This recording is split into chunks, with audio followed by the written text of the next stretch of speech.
Ya'juj dan Ma'juj adalah dua nama suku dari turunan Adam, sama dengan kita manusia.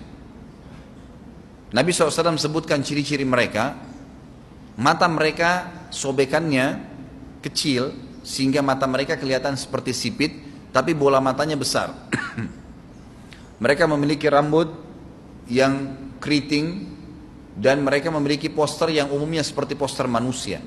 Hanya saja mereka ini memang menjadi fitnah, tanda-tanda hari kiamat.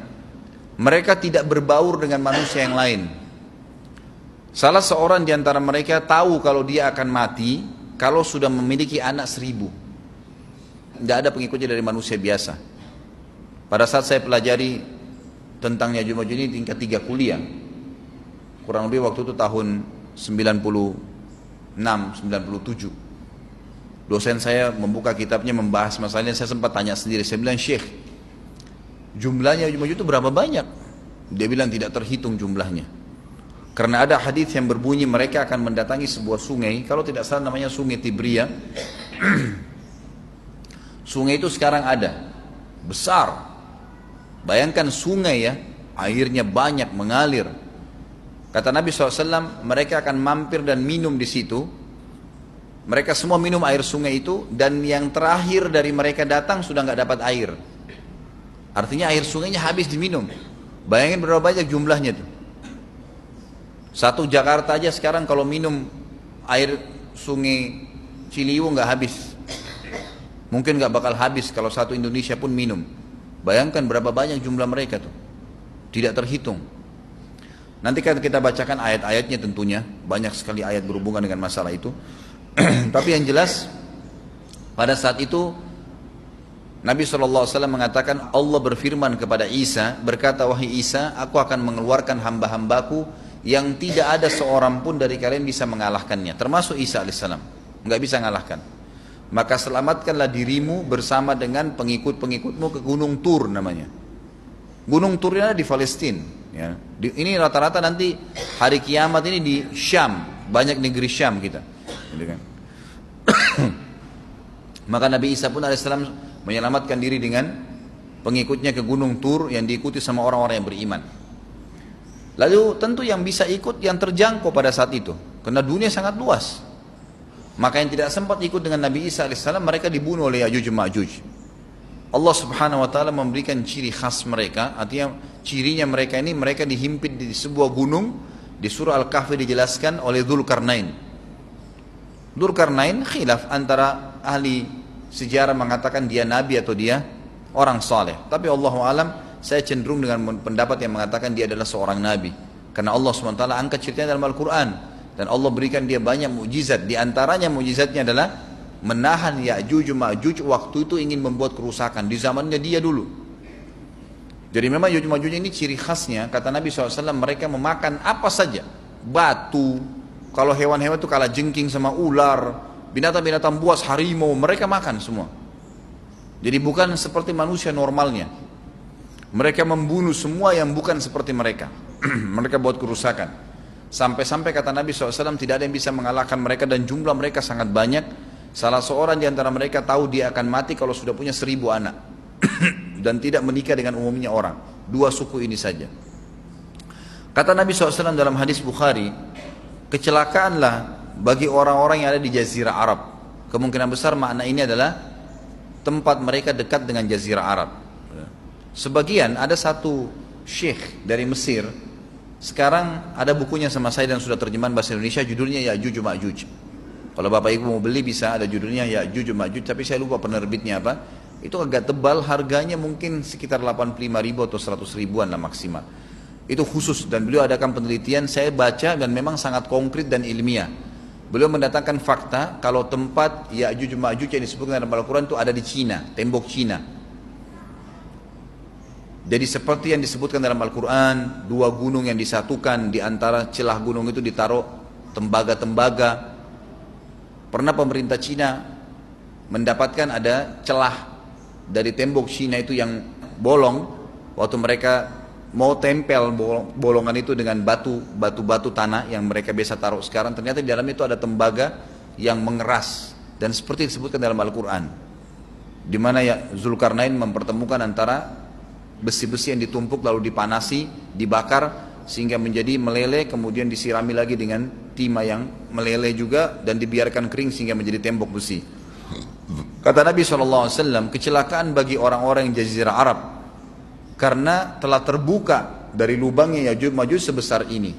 Udah kasih isyarat dengan jari ibu jari sama jari tengahnya. Artinya mereka sudah bisa melihat keluar. Tetapi kata Nabi SAW, setiap hari mereka terus menggali gunung itu, berusaha untuk keluar.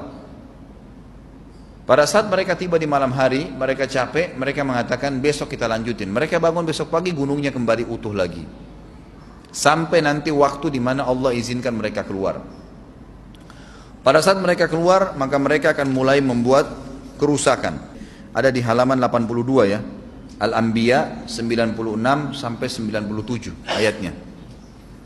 Ingatlah hingga apabila dibukakan tembok Ya'juj Ma'juj, bolong, jebol, dan mereka turun dengan cepat dari gunung-gunung itu, dari seluruh tempat yang tinggi.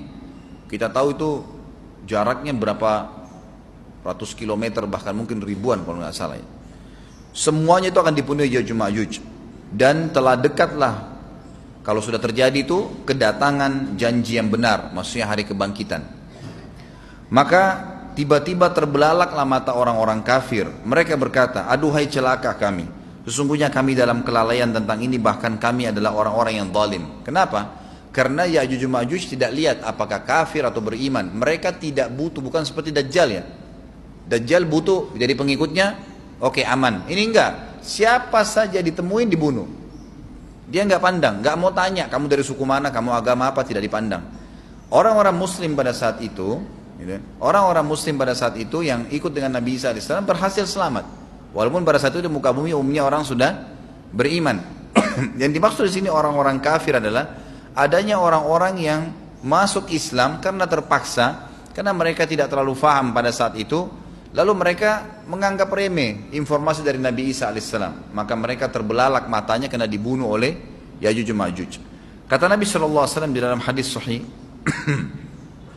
riwayat Imam Bukhari, bahwasanya Ya'juj Ma'juj akan membunuh siapapun yang mereka temui. Bahkan pada saat mereka sudah merasa menguasai bumi, mereka melepaskan anak-anak panah mereka ke langit. Lalu Allah menurunkan anak-anak panah mereka sebagai fitnah dipenuhi dengan darah. Maka mereka berkata, kami telah membunuh semua yang ada di bumi dan semua yang ada di langit. Maka sebagai penutup dalam bahasan itu, kata Nabi SAW, Allah lalu mengizinkan Isa untuk berdoa kepada Allah agar memusnahkan mereka.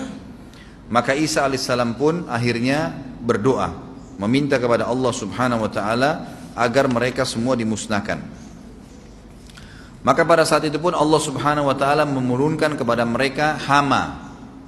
Sebagian hadis menyebutkan serangga kecil seperti cacing, banyak sekali yang menimpa tubuh-tubuh mereka. Setiap orang satu. Dan itu membuat mereka mati. Membuat mereka mati. Dan mereka mati seketika semuanya. Jadi secara bersamaan semuanya meninggal. Allahu a'lam waktu itu berapa ratus juta jumlah orang Ya'juj Ma'juj pada saat itu, tapi semuanya akan mati. Dan seluruh muka bumi dipenuhi dengan jasad mereka. Setelah itu Nabi Isa AS pun berdoa kepada Allah Subhanahu Wa Taala agar menghilangkan jasad-jasad mereka yang baunya sudah luar biasa waktu saat itu disebutkan dalam hadis. Maka Allah Subhanahu Wa Taala mengabulkan dan mengutus dari arah barat burung-burung yang lehernya panjang dan pelatuk mulutnya besar, yang memegang setiap jasad Ya'juj diambil, diangkat, setiap orang satu burung. Bayangkan berapa banyak miliaran burung pada saat itu. Kita nggak tahu bagaimana, Allahu a'lam, tapi ini wahyu, penyampaian informasi yang pasti. Diambil, kemudian jasad-jasad mereka dilempar ke lautan. Lalu Allah SWT turunkan hujan. Pada saat turun hujan, maka hujan tersebut membersihkan semua bekas-bekas mereka, kotoran mereka, darahnya segala bersih. Maka bumi kembali subur lagi. Tapi tidak disebutkan berhubungan dengan masalah ini berapa lamakah kejadian tersebut terjadi. Kemudian setelah itu Isa AS memimpin lagi di muka bumi sampai beliau meninggal.